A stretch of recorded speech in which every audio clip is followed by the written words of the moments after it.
anak sesusu kah? Atau anak susuan? Dua. Nah. Nggih, menyusu kah? Nah.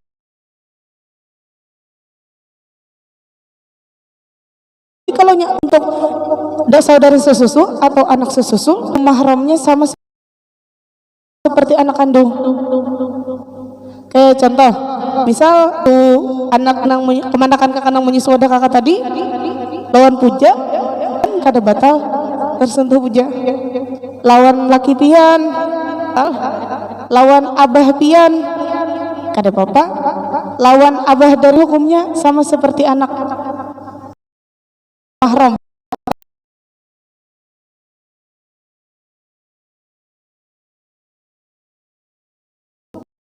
Masalah susu. Jadi ada kisah aja susu nih, masalah anak susu. Jadi si apa ngarannya, ada berdua laki bini kawin, lakian non binian. Sudah kalah, nyata adalah lakian non binian kawin. Habis itu dicari-cari kabar, ternyata mereka ini adalah saudara sesusu. Kada boleh kawin kan, maka hukum nikahnya batal, fasakh. Jadi tidak bisa berkumpul lagi, jadi hukum saudara. Maka sudah beranak. Pian, sian anaknya. Jadi kayak apa anaknya? Apa hukum anak? Tapi untuk walinya pindah ke wali hakim. Nggih. Ya kan ada beberapa yang pindah ke waliannya. Ada juga yang kada tahu, kan orang bahari jar. Kada hidup pang di jaman bahari. Jadi jar. Orang bahari jar. Sidin kan berjalan kemana-mana jar. Jar. Karena kada tahu deh. Ada jar. Nah jarnya kada tinggal kada tahu. Bini Sidin aslinya orang Barabai. Bini pertama. Berjalan kemana kayak itu nah. Kalimantan Timur. Beberapa bulan kan, supaya menghindari terjadinya zina, kawin Sidin situ. Tanpa sepengetahuan bini yang pertama. Karena Sidin tulak lagi kemana? Ke Jawa. Di Jawa kawin pulang. Ada di antara kisah itu tuh anaknya tak kawin. Anak dangsa anak saabah. Tahu. Imbah itu ketahuan. Maka beranak, maka saling mencintai jar. Jadi mau kada mau hukum nikahnya fasakh. Wah, kewalian anaknya pindah ke wali hakim jadinya. Tuh, kisah bab kita pembaca. Jadi tersentuh kulit laki-laki dengan kulit perempuan yang boleh kawin. Yang kelima, tersentuh kemaluan dengan tapak tangan atau perut jari. Jadi tersentuh kemaluan. Telapak tangan ini, perut jari itu ini. Selain yang ini, tersentuh kemaluan.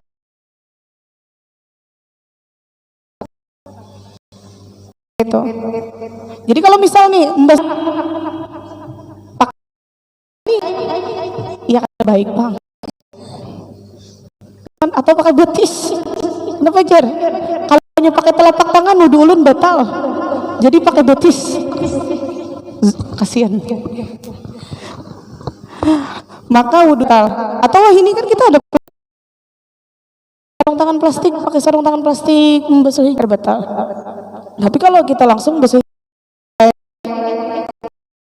tangan dan perut jari, maka wudhu kita batal. Tapi kada pupang lawan anak. Ya loh kak. Ya kali. Asa paling nahap tuh pakai telapak tangan. Kisahnya menghindari batal wudu aja. Pakai telapak, pakai anu nih. Apalagi saut pakai betis. Kasihan. Nah jadi itu tadi pembatal wudu. Jadi tambahan, kalau tersentuh kulit laki-laki dengan rambut, kuku atau gigi perempuan yang boleh kawin, tersentuh kuku terbayang-bayang juga sedikit, tersentuh rambut terbayang-bayang istri, cuman tersentuh gigi kayak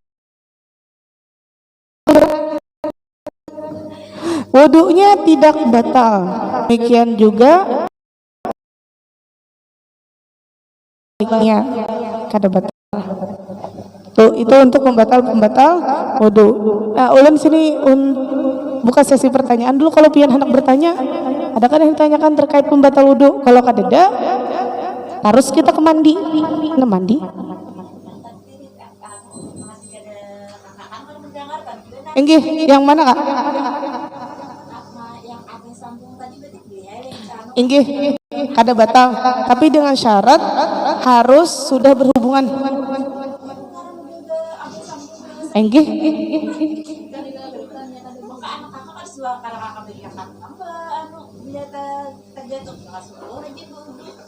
Tapi enggih. Nya kalau sudah kada apa-apa kai. Abah sambung. Tapi wan abahnya aja. Lawan abahnya abah nih kada mahram. Lawan dang sanak sidin tetap lawan sidin aja seiko. Abah aja seiko. Enggih. Tapi kalau menikahkan kada kawa.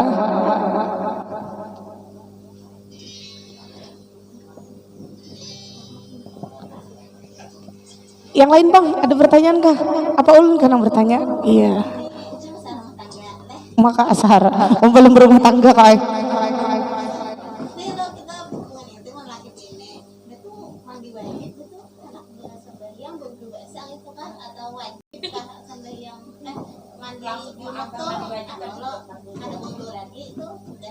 Oh sudah mandi wajib kada bodoh lagi. Enggih kada pak. Enggih ketika mandi kada bodoh kada bapak. Karena enggih sudah sah mandinya. Lain kita kami belum.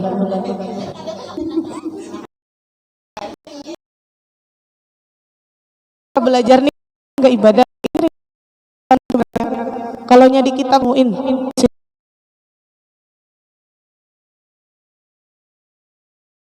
Yang belajar di pondok tuh kitabnya kendalnya sini dua butingnya kayak ini sini lah. Permasalahan di Fathul Muin pembatal wudu tuh sampai-sampai misalnya paling ingat tuh guru ulun mencontohkan ini kan masalah pembatal wudu ini sedikit apa ya, sedikit sensitif bahasanya. Jar sidin masalah tersentuh kubul dan dubur di sidin. Ada yang di kitab tuh mengisahkan jika kita jar di jalan tatamu zakar yang sudah pacul sudah lepas, di situ ada dikisahkan dirinciakan permasalahannya tuh banyak. Kalau nya tetamu tangan jar kayak orang zaman dulu kan perang tangan pagat tuh sudah biasa, kita kan udah tahu itu tangan binian atau tangan lakian tersentuh kita, di situ ada hukumnya. Kalau kita di sini secara garis besar aja, dan kira-kira kemungkinan tiba-tiba misal berjalan pian ke Barabai tetamu tangan pacul di pinggir jalan kira-kira ada. Suah namui, enggak disuruh bang. Nggih, kayak kecelakaan. Tapi kan kalau zaman bahar itu kan orang perang. Ketika perang tuh kan tangan pagat tuh kita, makanya timbul permasalahan hukum.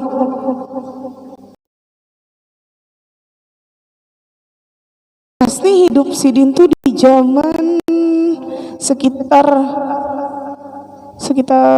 lawan kita nih paling kada jauh kada 4 tahun enggak boleh kada maksudnya kada 1000 tuh sekitar 400 tahun zaman sidin lawan zaman kita. Nggih pengarang ini kan ringkas dari kita Fathul Muin tuh sidin bisi guru ngaran sidin mungkin pian tahu sekali soal mendengar di majlis rancak disambat ngaran sidin Imam Ibnu Hajar. Nah bagi saya Imam Ibnu Hajar dulu ya, ingat ya. Jadi Imam Ibnu Hajar ini sidin lawan Imam Romli. Jadi Imam Ibnu Hajar ini sidin termasuk ulama fikih yang luar biasa di zaman sidin. Dan sidin ini orangnya terkenal dengan wara' dan zuhud, hidup seadanya. Sedangkan Imam Romli besar jua, tapi Sidin ini sugih. Jadi pada suatu hari bini Imam Ibnu Hajar, ini kisahnya melekat dari pembatal wudu. Ini kisah Imam Ibnu Hajar tadi. Dari bini Imam Ibnu Hajar, soal nolak Sidin, abahnya ajar. Kita nih kada suah lo ke hammam. Hammam tuh kalau di Arab pemandian air panas. Kalau kita mungkin di Indonesia sejenis kayak tempat untuk spa gitu. Santai, perawatan, yang kayak itu.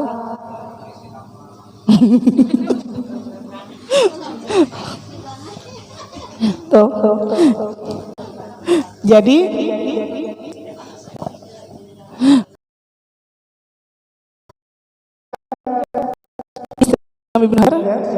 kita menyewa kayak kita kolam renang biasanya kan siapa aja kalau masuk waterpark tuh kan bersamaan. Sedangkan di situ kalau hendak ke hammam tuh harus menyewa sehamaman supaya kada dicampur antar lawan. Kepada bini Imam Ibnu Hajar, abahnya ulun hendak ke hammam. Kita sesekali kayak orang juga merasai healing. Zaman ini artinya healing, refreshing ya.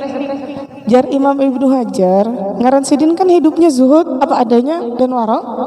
Ayo ha umanya ai, tapi aku menabung duitnya dulu. Begawi Sidin. Begawi sampai duitnya terkumpul, cukup sudah untuk tadi. Bapak ada wadah yang tukang sewakan hammam, menyewa hammam. Ujar tukang hammam, mohon maaf benar Imam Ibnu Hajar lawan bini hammamnya sudah disewa oleh Imam Romli. Jadi mendengar sudah disewa Imam Romli, timbullah perasaan binian yang biasa wadah bini Sidin, yaitu pian pangkelambatan. Habis terdahulu Imam Romli. Lawas dah ulun bersabar, balik ke rumah meraju. Sifat binian ya. Jadi Imam Ibnu Hajar membujuki bini Sidin, karena Sidin wali jua, ulama besar jua. Jar Sidin boy bini Sidin membujuki bini Sidin supaya abih meraju. Kita ke belakang rumah dona. Di belakang rumah Sidin tuh ada sumur. Kita ke belakang rumah. Sidin timbay ember. Lain bini Sidin timbay ke sumur. Sidin timbay ember ke dalam sumur tadi. Mbak Sidin timbay kan dulu pakai katrol, ditarik Sidin. Sekalinya dalam ember tadi hibak emas. Jar Sidin madahi bini Sidin, kalau aku memang hendak cepat dapat emas, gasan menyewa itu nyaman nih. Tapi aku hendak mencari yang berusaha, yang dari titik peluhku. Sidin kayak itu. Sekarang ikam pilih pilih aku kah emas ember? Pilih dunia kan? Pilih aku. Punya istri Sidin juga. Jar istri Sidin bilang, ulun lebih memimpian. Jar Imam Ibnu Hajar, kalau ikam memang memilih aku, siap-siap memilih zuhud, memilih hidup ini. Kalau siap hidup bersamaku, jangan lagi dunia yang macam-macam. Karena Jar Sidin tinggi. Setelah kejadian itu bini Sidin kada pernah minta apa-apa lagi pada Sidin. Itu seperti itu yang terjadi juga sama Rasulullah. Kok kisah suami istri ya pembatal wudu ya? Terjadi di zaman Rasulullah. Kan pernah kada masak selama sebulan. Bersuara Sayyidah Aisyah lawan Rasulullah, ya Rasulullah, pian minta panglawan Allah sedikit supaya kita nih nak kau memasak, kau nukar daging. Sekalinya turun ayat Quran memadahkan kepada Rasulullah, suruh istrimu memilih antara Rasulullah lawan dunia. Rasulullah kalau hendak jadi emas apa aja mudah. Kan kalau di Burdah itu kan ada syairnya, warawadatul jibal lusyumu min dahabin ay nafsihi fa'araha ya Nabi. Gunung Uhud menawarkan diri lawan Nabi. Gunung Uhud itu ulun membaca di Google. Ulun belum pernah lagi ke Arab. Mudahan kena sampai kita bertaan. Tingginya 1050 meter. Tingginya Gunung Uhud. Gunung Uhud menawarkan, ya Rasulullah, ulun melihat pian hidup sakit, perlukah ulun berubah jadi emas? Itu kan Nabi. Kalau kita kan kada perlu Gunung Uhud, sedotan aja gin. Wahai Erpina ya, aku boleh kah berubah jadi emas? Nyaman ikam gasan keperluan apakah emas ini? Pasti jawabannya cepat ya berubah. Kan kalau kita kayak itu. Tapi kalau Nabi ketika gunung bertawar jadi emas, jar Nabi kada usah. Ketika Nabi kan diberi oleh raja berkarung-karung emas, Nabi tumpuk, ya Allah, ubah jadi pasir. Berubah jadi pasir. Di situ Nabi menunjukkan bahwasanya Nabi tidak cinta dunia. Nabi lebih memilih hidup sederhana. Yang mana kalau orang tuh sugih lawan kada sugih, terdahulu 500 tahun masuk surga orang yang miskin. Jadi ada, melalar pulang kisahnya. Kira ada kisah Nabi tadi kan. Dua imam sidin bersahabat kedua. Jar imam ini harta sidin, imam yang ini harta sidin selembar baju, yang ini 2 lembar baju. Beda kayak kita. Mungkin kita kan kalau ulun lah di pondok 10 di rumah, iya terbanyak lah pada di pondok.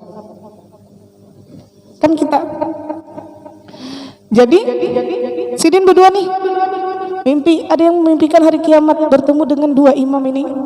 Imam yang pertama baju selembar dihisap lawas, terdahulu sudah masuk surga. Sahabat sidin sama alimnya sama pada wali, cuman baju selembar, ini baju 2 lembar. Yang ini menunggui yang ini masuk surga. Sudahnya bebas dah dari pertanyaan bajunya gasan apa, ininya gasan apa, sudah bebas. Yang ini nih kena awas bener, hanya lolos masuk surga.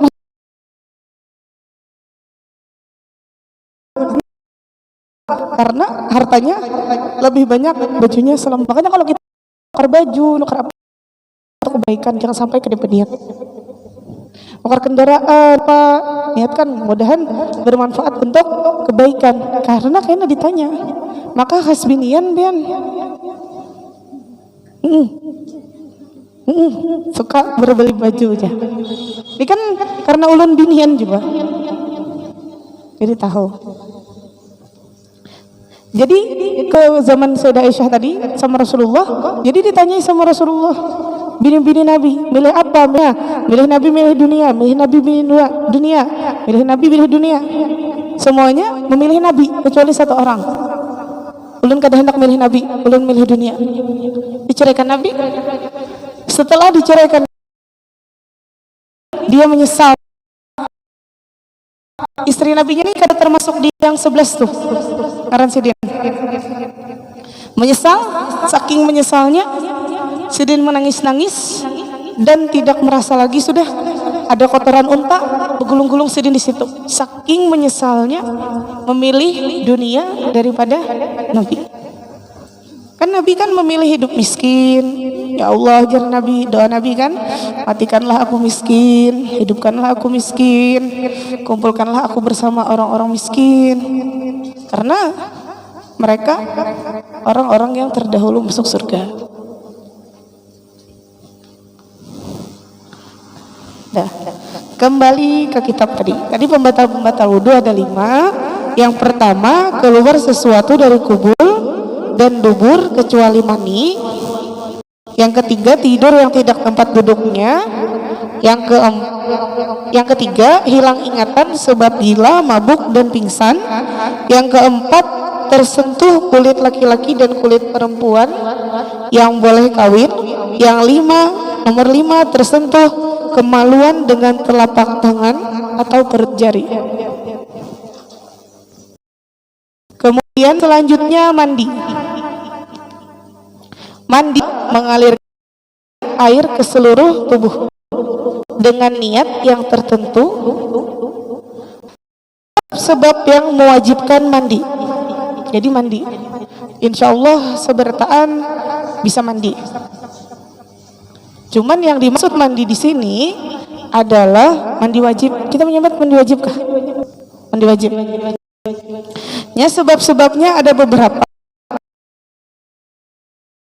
Yang pertama, keluar mani dengan sebab bermimpi atau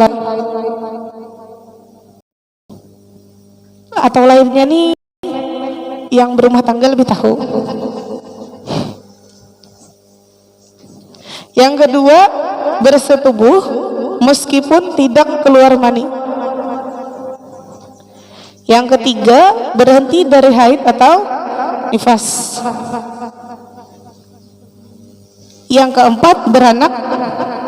Jadi habis beranak itu wajib mandi. Itu namanya mandi wiladah. Jadi mau beranak, keluar anak, keluar darah, mandi. Itu namanya mandi wiladah. Habis itu keluar darah, nifas. Sampai yang ada yang 40 hari, ada yang 30 hari. Pokoknya paling lawas 60 hari. Setelah selesai nifas, itu namanya mandi nifas. Jadi antara mandi beranak lawan mandi nifas beda. Di situ banyak orang salah paham. Terkadang udah beranak ada mandi, kena aja selajuran dia, habis darahnya habis dia hanya mandi. Hal itu berbeda. Jadi ketika habis beranak, belum beranak leh. Belum.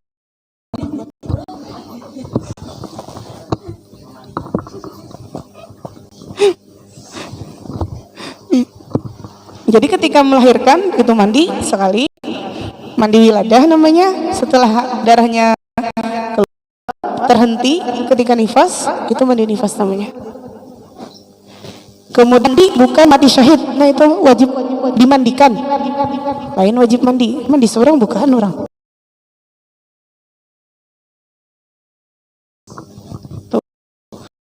Jadi yang mewajibkan mandi tadi ada 5, keluar mani dengan sebab bermimpi atau lainnya.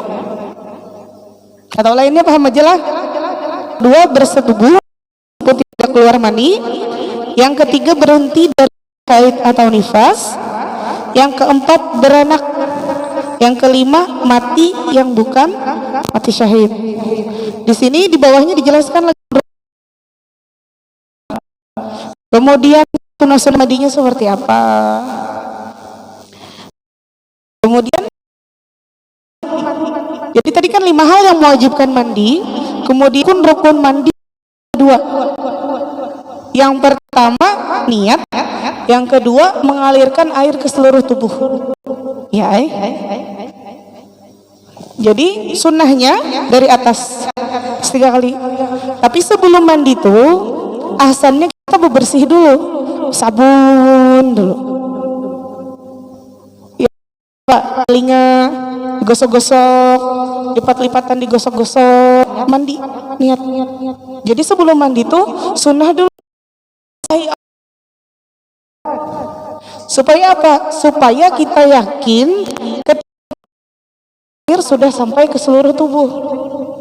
Jangan terpaling. Ulun dulu pas belajar, pemulaan belajar terpaling. Jadi mandi dulu, hanya bersabun. Jar guru salah, orang bersabun dulu, bersih dulu, hanya niat mandi wajib. Yang pertama niat.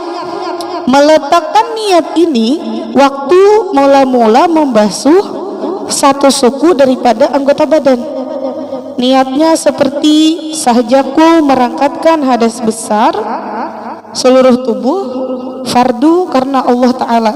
Lafaz niatnya nawaitu raf'al hadasil akbari an jami'il badani fardhu lillahi Ta'ala. Ini diantara niatnya.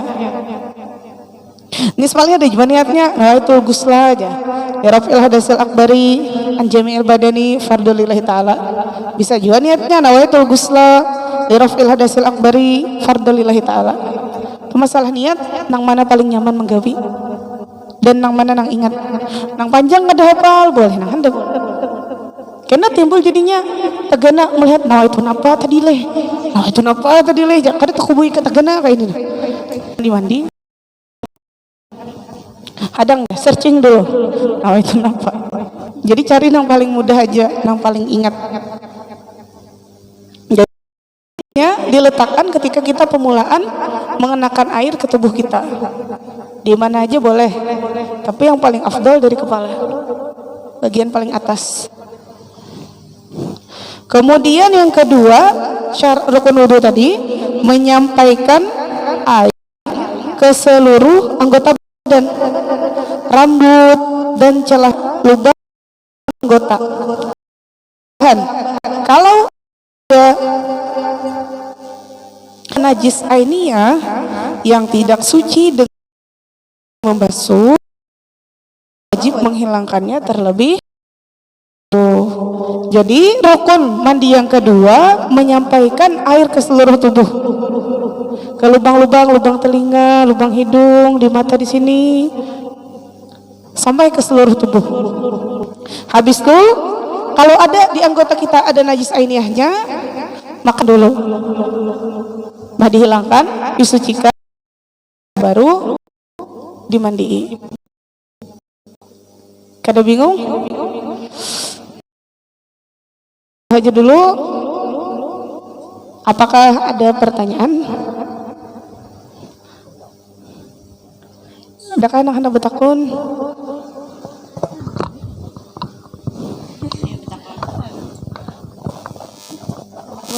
Boleh.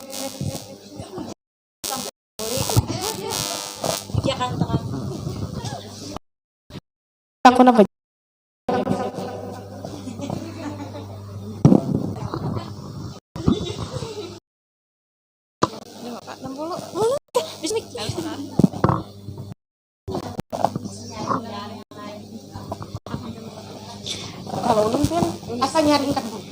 Assalamualaikum warahmatullahi wabarakatuh.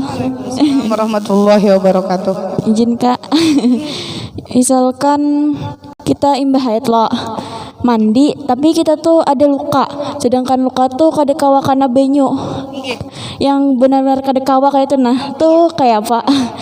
Atau diliung kah atau?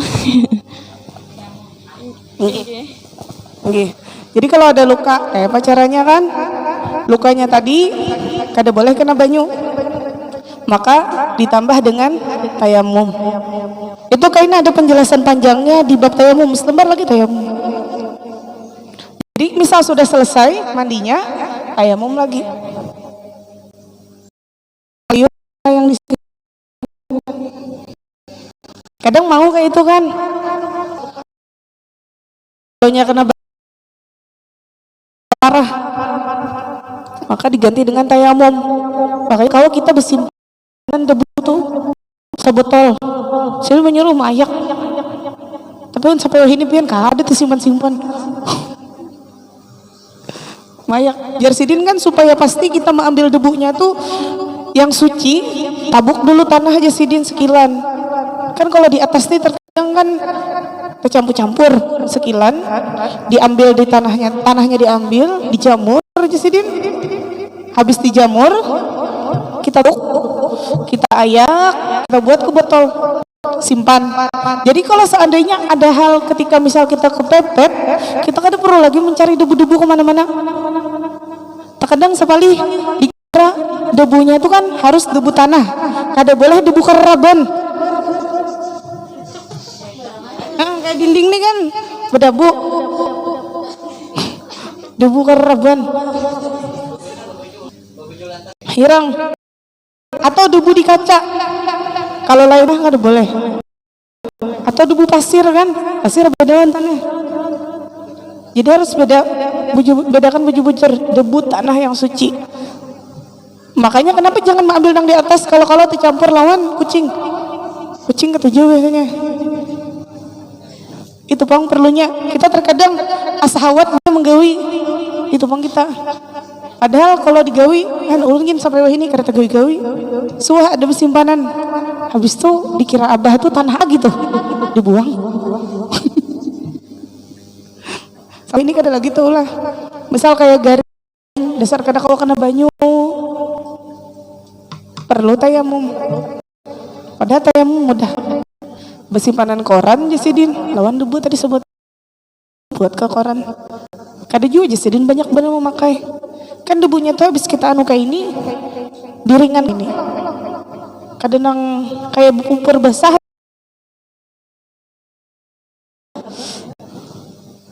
Tuh. Jadi pian tadi kada bingung weh. Nah, jadi kita habis wudu tayamum. Paling mencari tanahnya aja. Garing-garing anu beperban mencari tanah. Karena kan ada bersimpanan kan kayak itu perlunya bersimpanan.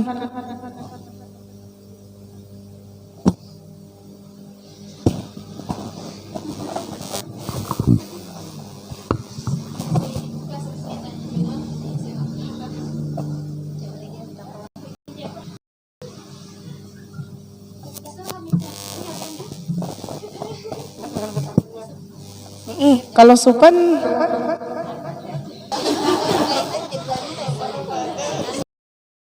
ada kalau supan ada kalau menjauh pakan hutang.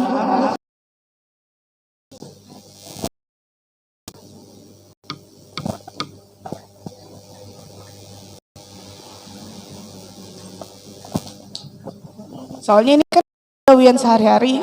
Kalau menurut ulun yakin aja bang, insya Allah paham aja rata-rata kapan betakun itu.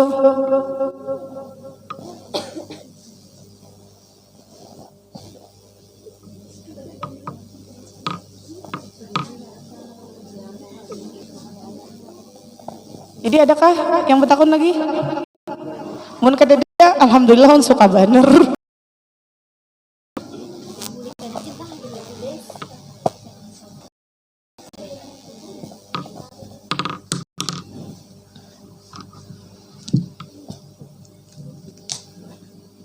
Nah, jadi kalau kadada ulun akhiri pailah hadratin Nabi dalam Al-Fatihah. Bismillahirrahmanirrahim. Ar-Rahmanir-Rahim. Maliki yaumiddin. Iyyaka na'budu wa iyyaka nasta'in. Ihdinas siratal mustaqim. Siratal ladzina an'amta 'alaihim ghairil maghdubi 'alaihim waladdallin. Amin. Amin amin ya Allah rabbal alamin. Bismillahirrahmanirrahim. Alhamdulillahirabbil alamin. Wassalatu wassalamu ala asyrafil anbiya'i wal mursalin sayyidina maulana Muhammad wa ala alihi washabbihi ajma'in. Allahumma iftah lana futuhul arifin waj'alna minal ulama'il amilin wahdina ila siratal mustaqim wa faqihna fid din. Rabbana taqabbal antas samiul alim wa tub alaina innaka antat tawwabur rahim. Sallallahu alaihi sayyidina Muhammad wa ala alihi washabbihi wasallam. Taqabbalallahu minkum.